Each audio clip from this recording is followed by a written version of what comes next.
African American families in the mid 1900s were typically very large, forcing many family members to work in order to survive.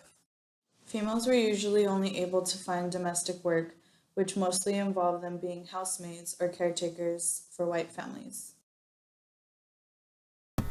On the other hand, elder and younger men alike had to work in the fields in order to provide for their families.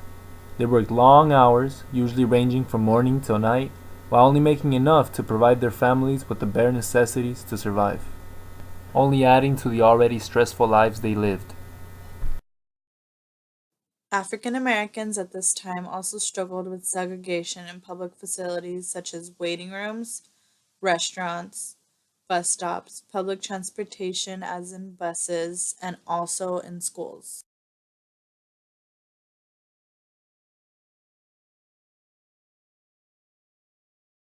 In reaction to these protests, Negroes were brutally assaulted by policemen in a variety of ways. They were drenched with fire hoses. They became the chew toys of vicious police German shepherds who were released onto them by policemen themselves without any remorse. And they were also beat without mercy by policemen, sometimes even without a fair reason. These protests also sparked the rising of the KKK. The KKK were a group of white supremacists who believed that blacks were inferior and that God did not love them. When this group arose, hate crimes began to happen more than ever. There was lynching of black men, black women, and children all over the South. Emmett Till was a 14-year-old boy from Chicago, Illinois, who was visiting his uncle in the South.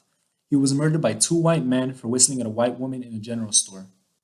His mother, Mammy Till, decided it would be best to have an open casket funeral to publicize what the men did to him. This exposure and violence deeply impacted the African American community.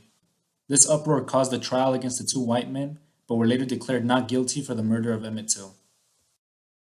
Federal officials found that Los Angeles County Sheriff's deputies harassed and intimidated blacks, Latinos, and other residents in the Antelope Valley area. Patterns were found that the deputies were using unreasonable force, intimidation, and widespread unlawful detentions and searches that appeared motivated by racial bias.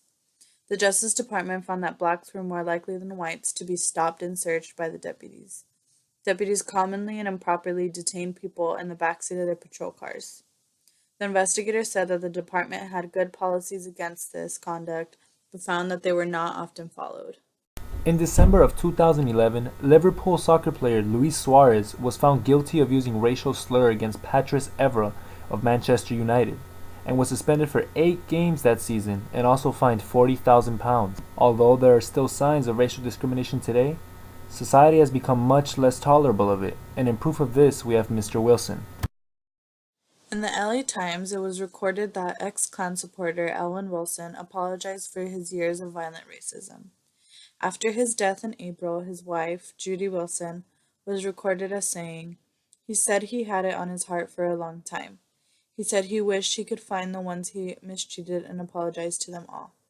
Among his actions were cross burnings, hanging a black doll from a noose in a tree in his front yard, flinging cantaloupes at a black man walking down Main Street, hurtling a jack handle at a black youth jingling the soda machine in his father's service station, and brutally beating the future U.S. Rep. John Lewis of Georgia at a Rock Hill bus station in 1961. Lewis, when asked about Wilson's apology, said, "He was the first private citizen. He was the very, very first to come and apologize to me. For a private citizen to come along and say, 'I'm the one that attacked you, I'm the one that beat you,' it was very meaningful."